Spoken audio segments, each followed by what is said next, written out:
안녕하세요. 오늘부터 우리가 성막론을 함께 배우게 되었습니다. 성막론을 배운다는 것, 신앙인으로서 사실은 만만한 일은 아닌 것 같습니다. 우리가 신약 성경에서 예수님에 대한 말씀만 배우는 것도 참 열심히 배워야 되는데 왜 우리가 성막까지 배워야 되는가?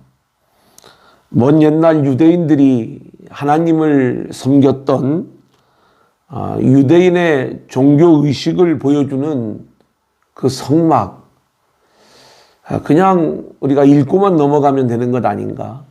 실제로 우리가 성경을 통독을 하다 보면 창세기부터 열심히 성경을 읽다가 출애굽기도 1장부터 18장까지는 시내산까지의 출애굽의 여정의 내용을 말씀하고 있고 19장부터 24장까지 시내산 언약을 말씀하고 있는데 이제 이 출애굽기 25장부터 40장에 나오는 성막의 이야기를 읽어나가는 건 어떤 면에서는 되게 따분하기도 하고 또 의무적으로 읽어나갈 때가 얼마나 많이 있는지 몰라요. 자, 그러한 이 성막. 그런데 성막을 출애굽기 25장부터 40장까지 말씀하고 있는 성경의 아주 많은 분량을 성막에 대하여 말씀하고 있는 하나님의 뜻이 있겠죠. 우리는 이것을 표면적인 내용들만 가지고 읽다 보면은 지루하고 따분하고 또 그 본래의 의미를 알지 못해서 우리가 이것을 왜 읽어야 되는지 또 왜 배워야 되는지를 잘 모를 수밖에 없지만 우리가 이 모든 내용들이 그리스도를 보여주는 그러한 놀라운 복음적 의미를 가지고 있다는 것들을 생각을 할 때 성막은 우리가 깊이 연구하고 배울 필요가 있는 내용이다. 그래서 하나님이 이 성막에 대하여 자세한 설명을 우리 가운데 주시는 것이다. 이렇게 말씀을 드릴 수가 있겠습니다. 실제적으로 성막은 성령께서 성막과 그 내용물과 성막의 기구 또 제사장 등을 설명하면서 이 안에 예수의 이야기, 구원의 이야기, 그리고 하나님 나라의 이야기를 우리 가운데 들려주고 있는 거예요. 그런 의미에서 성막 안에는 우리가 반드시 깨달아야 될 하나님 나라의 이야기가 상징으로 또 그림으로 담겨 있다는 것들을 기억하면서 이번 이 성막론 강의를 통해서 우리가 함께 예수님을 깊이 만나는 그러한 은혜의 시간들이 되었으면 좋겠다는 바람입니다. 자, 그러면 성막이란 무엇인가? 성막은 먼저 하나님 나라의 모형이다. 이렇게 말씀을 드릴 수가 있겠습니다. 성경을 보면 하나님이 설계도를 주신 게 있어요. 우리가 성막 전에 방주를 지어라 라고 말씀하실 적에 이 방주의 설계도도 하나님이 주셨죠. 근데 이 성막의 설계도도 하나님이 직접 주신 설계도인 것입니다. 자, 그런데 이 하나님의 설계도를 보면 공통점이 있습니다. 노아의 방주는 길이가 300규빗이고 너비가 50규빗이고 높이가 30규빗으로 되어져 있어요. 그러면서 3층으로 되어져 있고 방주의 문은 하나인 것을 볼 수가 있습니다. 성막의 문도 하나죠. 그리고 성막의 크기는 물론 적습니다. 길이가 100규빗이고 그리고 너비가 50규빗이죠. 하지만 이 모든 길이를 합치면 또한 300규빗인 것을 볼 수가 있고요. 방주가 3층으로 되어 있는 것처럼 이 성막도 뜰, 성소, 지성소라고 하는 세 부분으로 우리가 나누어 설명을 할 수가 있고, 방주의 문이 하나인 것처럼 성막의 문도 하나인 것을 우리가 보게 되는 거예요.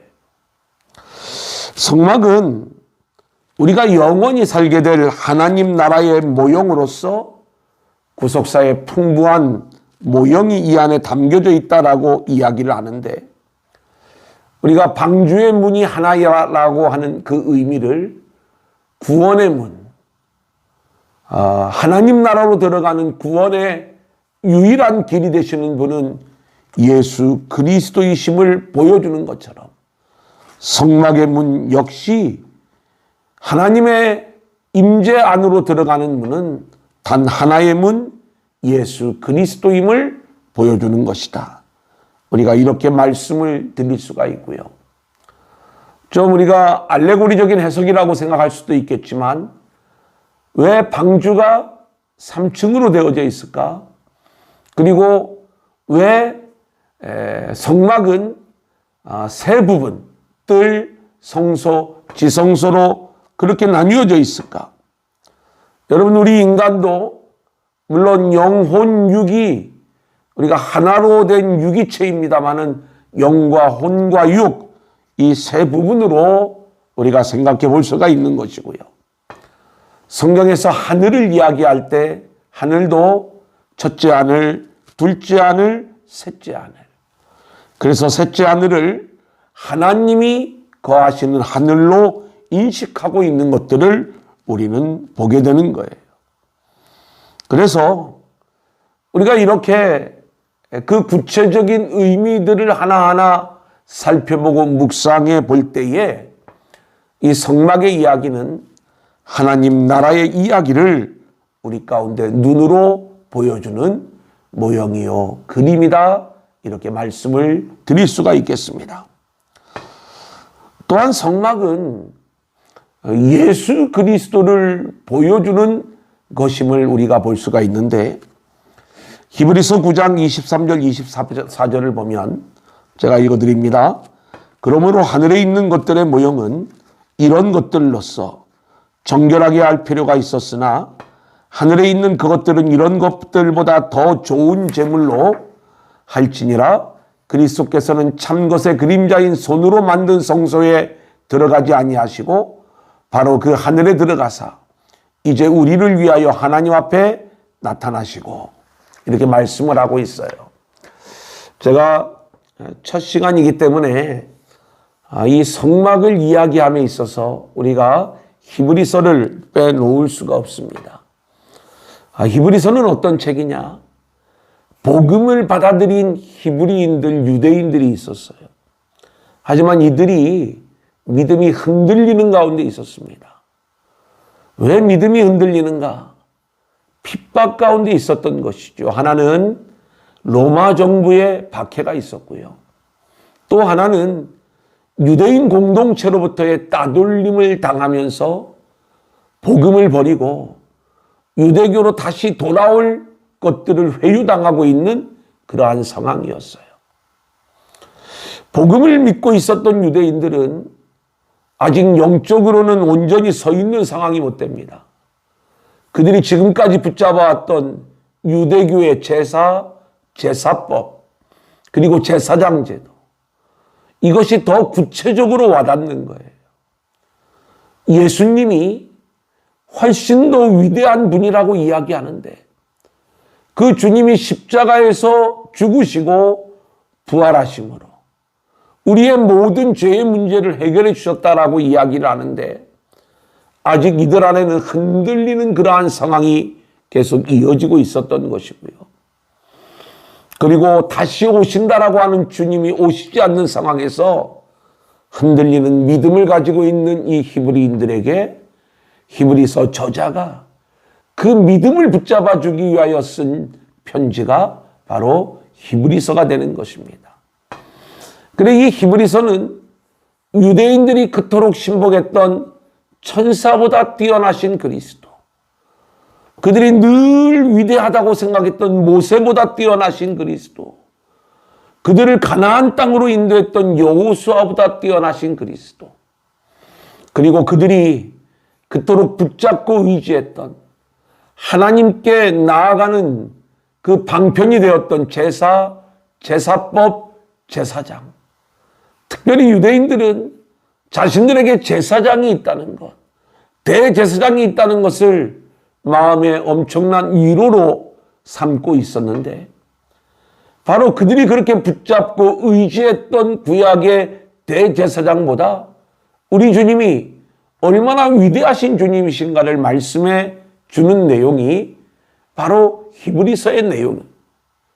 그래서 아론 계열의 제사장은 레위 지파로서 레위 계통에 속한 그러한 제사장이지만, 우리 주님은 멜기세덱의 계통을 따르는 제사장으로서 이 아론 계열의 제사장들은 죽으면 또 다른 제사장이 세워져야 되지만, 우리 주님은 영원한 대제사장이시다.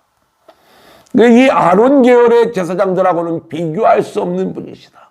게다가 이제 이 구약의 제사법, 구약에서 말하는 성소, 그 성막의 이야기는 사실 하늘에 있는 영원한 하나님 나라를 보여주는 그러한 내용인데, 이 성막 안에서 일어나고 있는 생축의 피를 흘려 그렇게 인간의 죄를 위하여 죄 없는 짐승의 피를 흘리고, 하지만 우리 인간이 하나님 앞에 온전히 나아갈 수가 없어 제사장을 통해서만, 제사장이 대신하여 하나님 앞에 나아가는 그러한 불완전한 그러한 제사법.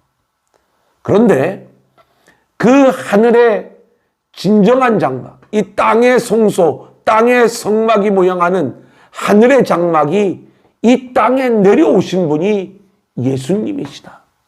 그래 우리가 요한복음 1장 14절을 보면, 말씀이 육신이 되어 우리 가운데 거하심에 우리가 그의 영광을 보니 아버지의 독생자의 영광이요 은혜와 진리가 충만하더라, 이렇게 말씀하고 있습니다. 여기서 거하신다라고 하는 헬라어가 스케노, 이 말이 장막을 치다라는 말이에요.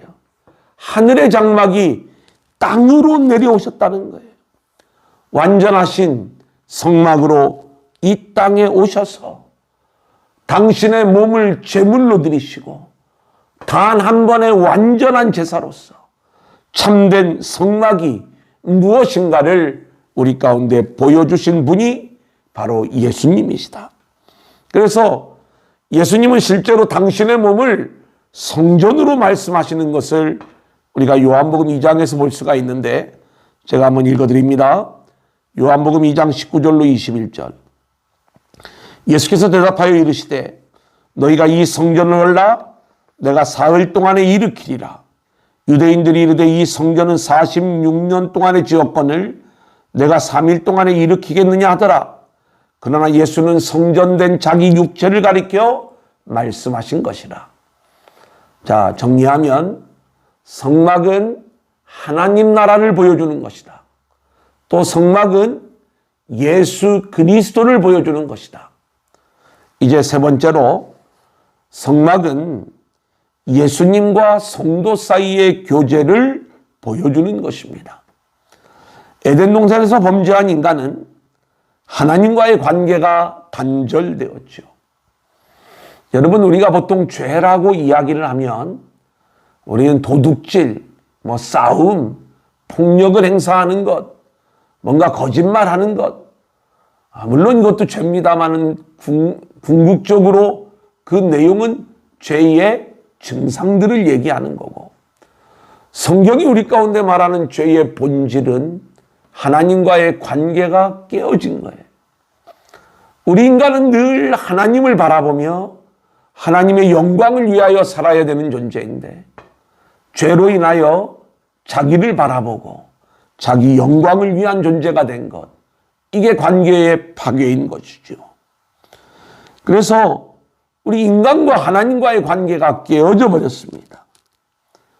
그런데 우리가 하나님이 왜 모세를 통하여 이스라엘 민족에게 성막을 만들라고 이야기하시는가? 하나님이 친히 당신의 백성들과 교제하시기 위하여 성막에 임재하시겠다는 거예요. 하나님이 죄인을 만나 주시겠다는 것입니다. 우리가 죄인이기에 하나님을 만날 수 없는 존재인데 하나님이 은혜로 우리를 만나 주시는 곳, 그래서 하나님과의 교제가 회복되어지는 곳, 이곳이 성막이다, 이렇게 말씀을 드릴 수가 있겠습니다. 그래서 출애굽기 25장 8절을 보면 내가 그들 중에 거할 성소를 그들이 나를 위하여 짓되, 이렇게 말씀하고 있어요. 죄인인 우리가 하나님을 만날 수 없는데 하나님이 성막 안에 거하면서 죄인인 우리를 만나 주시고 우리와 하나님 사이에 깨어진 관계를 회복할 수 있는 길을 열어 주시겠다는 것이죠. 실제로 성막 안에서 하나님과 이스라엘 백성들 사이에 교제가 이루어집니다. 물론 이것은 상징이에요. 예수님이 오실 때까지 죄가 본질적으로 해결되는 게 아니에요. 하나님께서 죄를 가리워 주시고 참아 주시는 거예요. 주님 오실 때까지. 언약궤는 이스라엘의 죄에 하나님의 은혜가 부어지는 구조로 되어져 있어요. 그 언약궤 안에 깨어진 돌판, 만나를 담은 항아리, 그리고 아론의 쌍난 지팡이가 담겨져 있죠. 여러분, 이것은 철저히 그리스도를 보여주기도 하지만 이스라엘의 불순종과 이스라엘의 죄를 보여주는 것이 바로 이 법궤 안에 들어가 있더라, 이 말씀인 것입니다. 그런데 이 법궤의 그 뚜껑인 법궤를 덮고 있는 그 덮개가 바로 속죄소라고 불리워지는데, 이 속죄소에 대속의 피가 부어지고 그것이 놓여짐으로 결국 죄의 문제가 해결이 되어지는 것이고 하나님과 우리 사이에 진정한 교제가 이루어지는 거예요. 물론 구약 시대에는 이것이 완전하지는 않았어요. 하나님이 이러한 방법으로 궁극적으로 예수 그리스도를 통해서 하나님과의 온전한 교제를 소망하는 그 예수의 십자가를 바라보는 그러한 방향으로 성막을 통해서 구약의 백성들을 이끌고 계셨던 것이죠. 자, 그렇게 예수님이 십자가를 지심으로 우리는 그 십자가의 은혜로 말미암아 우리가 하나님과 온전한 연합을 이루게 되었다.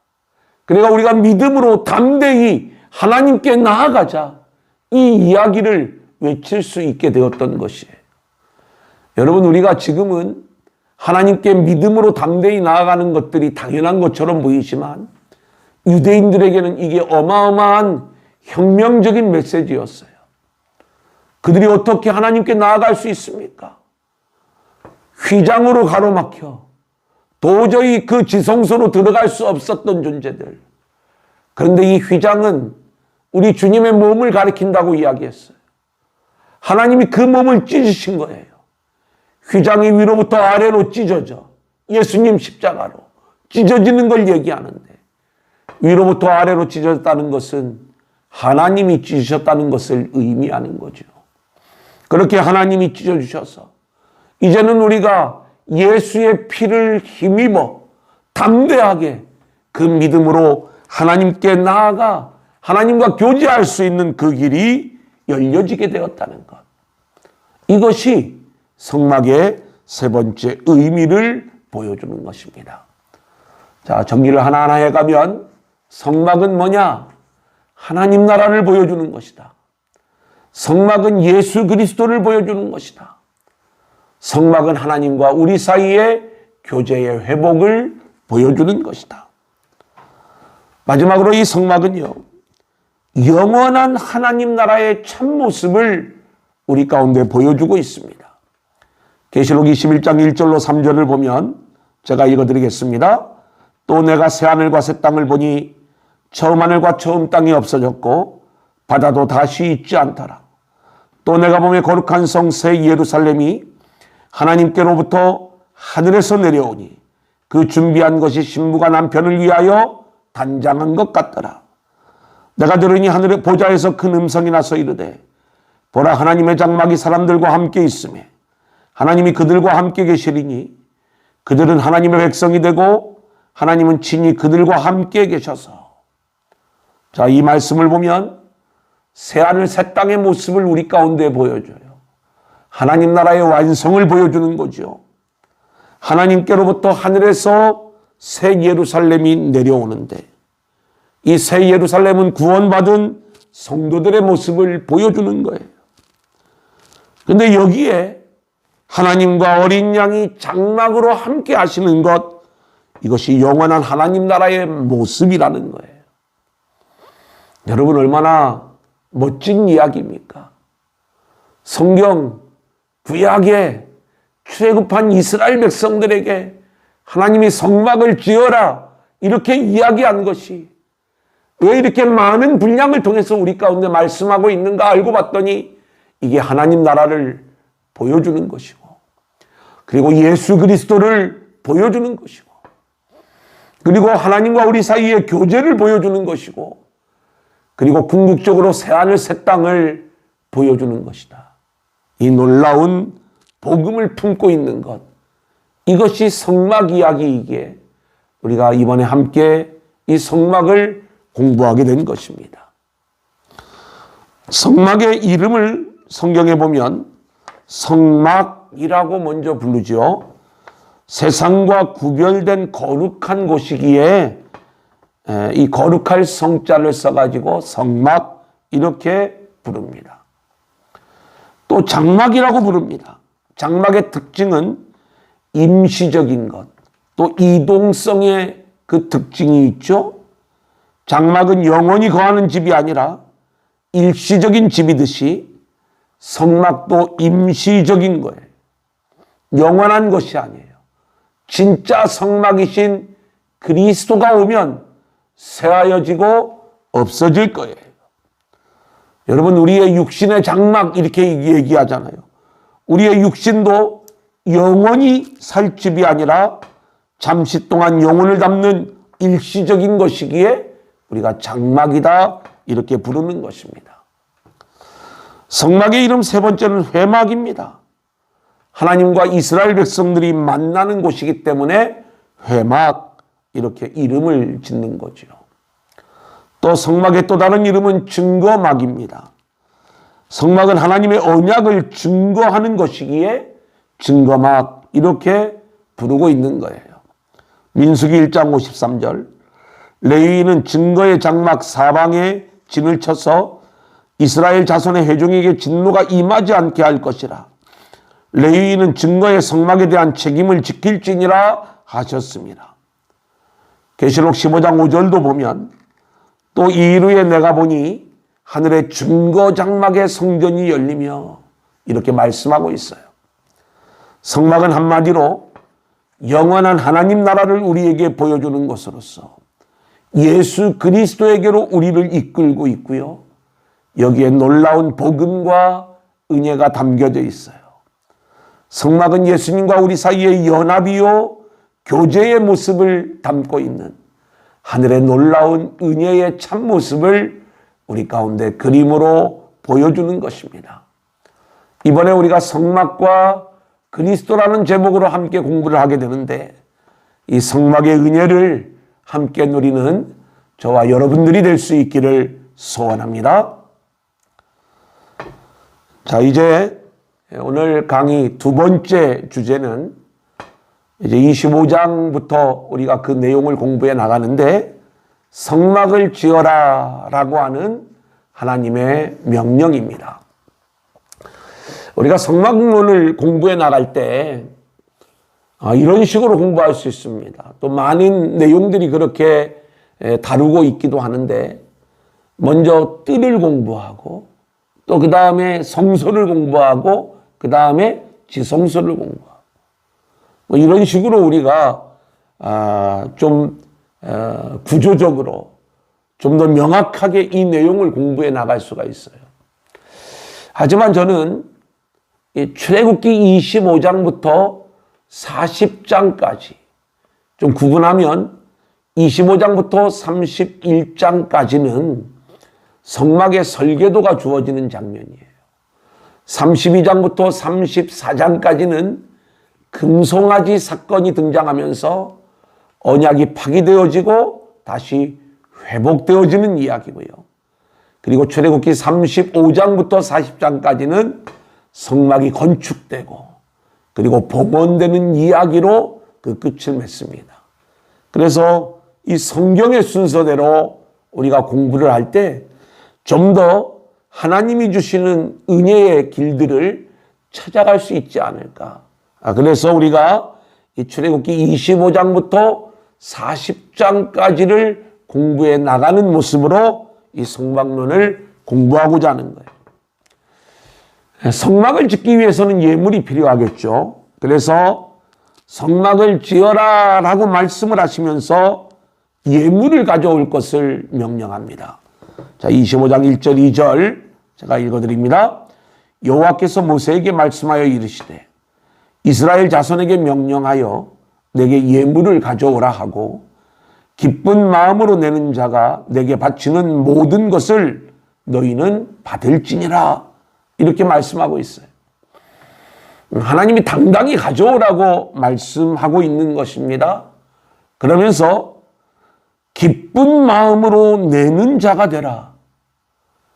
자, 기쁜 마음으로 자발적으로 헌물한 것들로 성막이 지어져야 된다는 것이죠.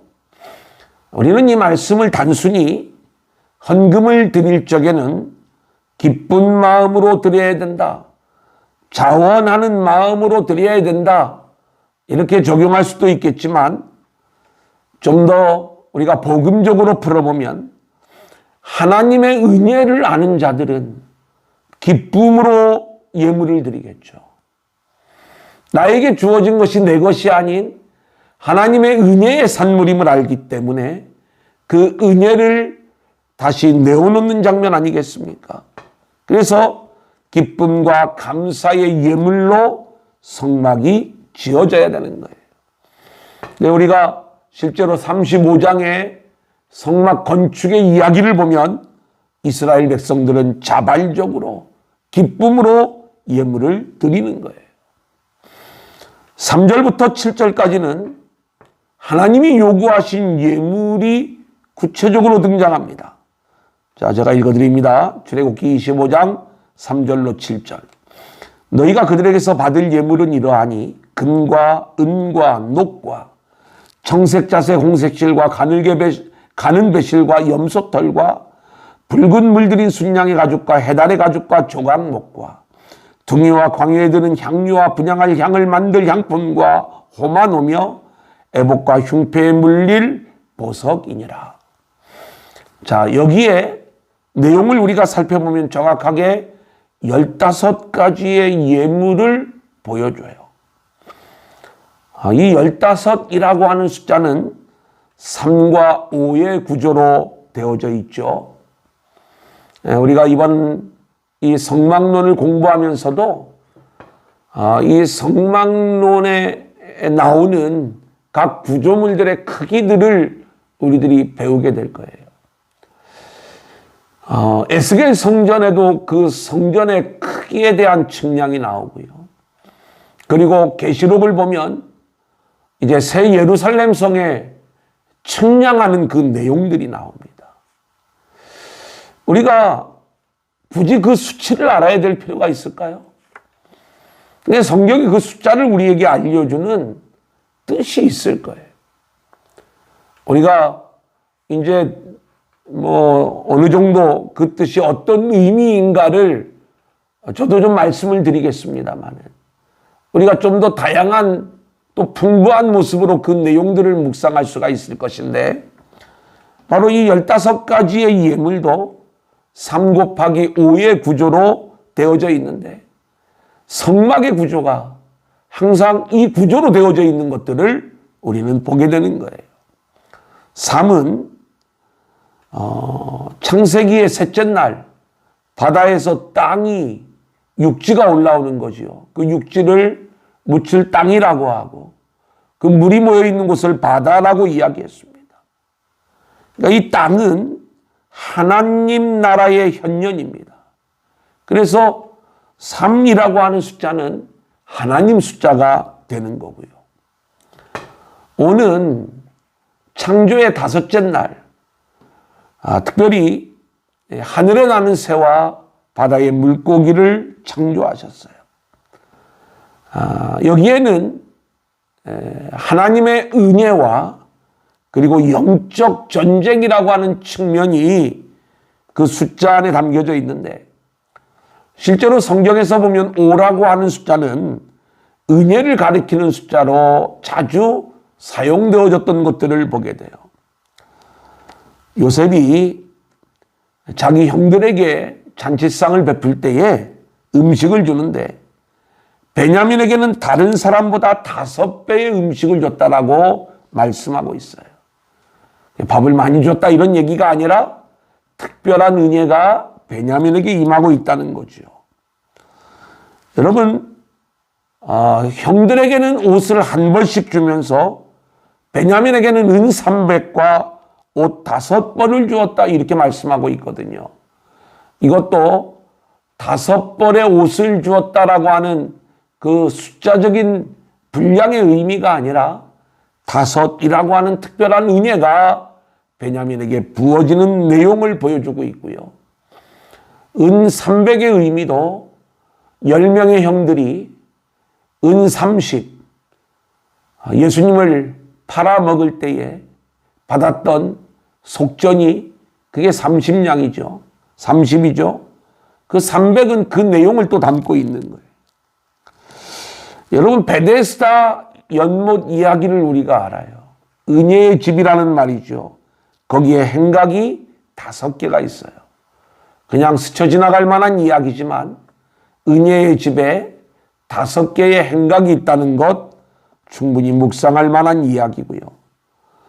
떡 5개로 생명의 떡의 역사가 나타나요. 오병이어 하나님의 은혜가 담겨 있는 거예요. 10계명 중에 5번째 계명, 여기에 하나님의 약속이 주어져 있는 것이죠. 주기도문의 5번째 기도가 일용할 양식을 구하는 거예요. 이 모든 것들이 하나님의 놀라운 은혜를 담고 있습니다. 자, 그렇다면 15가지의 예물은 3이라고 하는 하나님, 그리고 5이라고 하는 은혜의 구조로 되어져 있어요. 하나님의 은혜를 드러내는 예물의 모습인 거예요. 우리가 성막론을 공부하면서 계속 그 수치들을 공부해 나갈 때 성막과 관련된 숫자들이 집요하게 3과 5의 조합으로 이루어진 것들을 우리가 보게 되는데, 이것은 하나님의 은혜를 드러내는 것이 성막임을 우리 가운데 보여주고 있는 것입니다.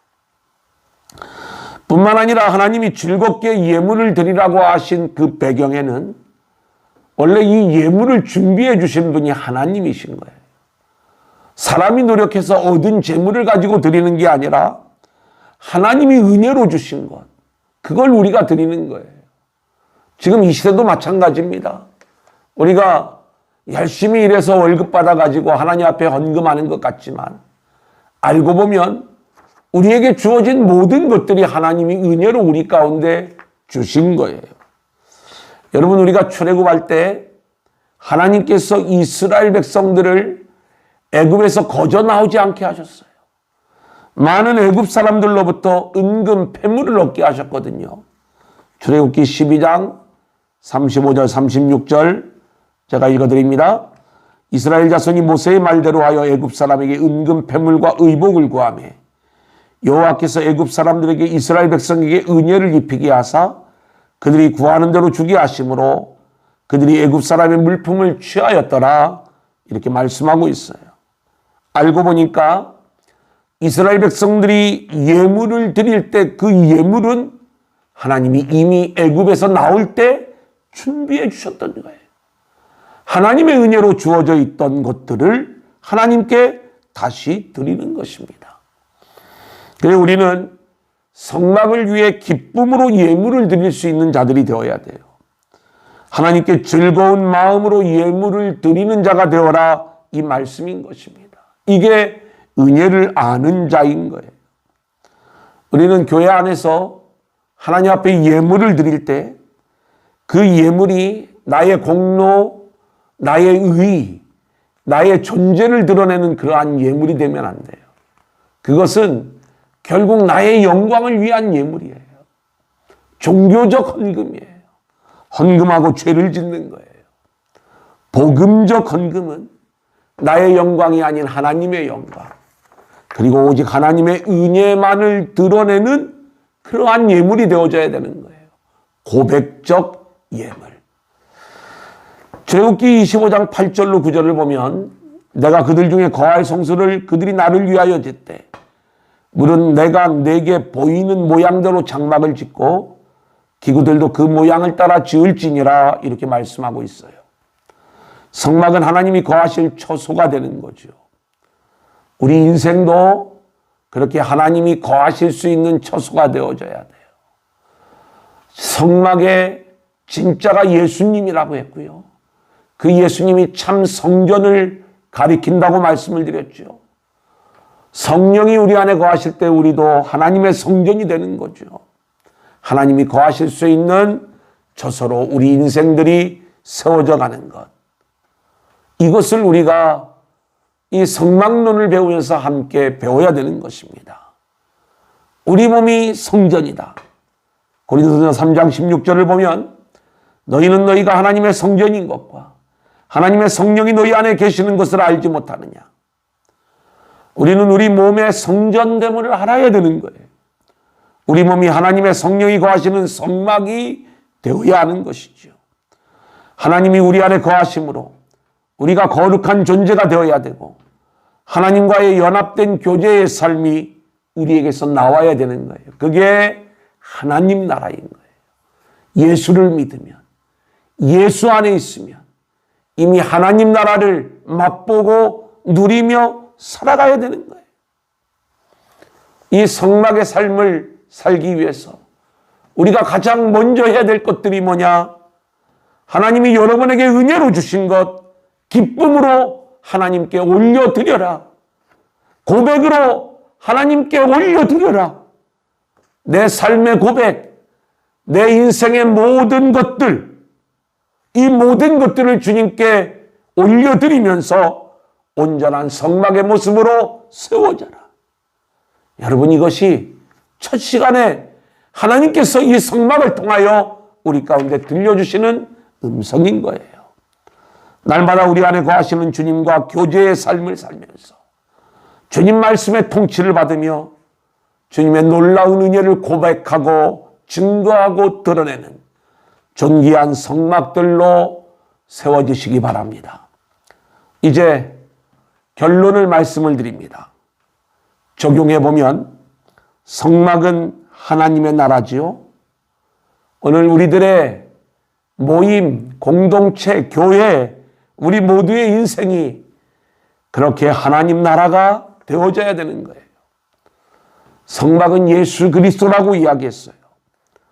우리들의 교회의 주인이 예수님이 되셔야 되고 우리 인생의 주인이 예수님이 되실 때 우리는 진정한 성막의 모습으로 세워질 수 있는 거예요. 성막은 주님과의 교제라고 말씀을 드렸습니다. 하나님과의 관계의 회복이라고 말씀을 드렸어요. 늘 주님과 친밀한 가운데 연합된 삶을 살아감으로 하나님의 은혜를 드러내야 되는 거예요. 우리는 이 세상에서 구별된 거룩한 성막이 되어야 합니다. 우리는 이 세상의 나그네로서 하나님 나라를 향하여 나아가는 장막이 되어야 합니다. 우리는 매일매일 하나님과 만나는 회막이 되어야 합니다. 우리는 하나님의 은혜를 증거하는 증거막이 되어야 하는 거예요. 하나님께 우리는 기쁜 마음으로 자원하여 예물을 드려야 돼요. 하나님이 주신 은혜의 고백을 담아 기쁨으로 예물을 드릴 수 있기를 소원하는 것입니다. 우리 인생에 차고 넘치는 은혜를 고백하면서 하나님의 은혜를 증거하는 놀라운 증거 장막으로 저와 여러분의 인생들이 함께 세워질 수 있기를 주님의 이름으로 간절히 축원합니다. 감사합니다.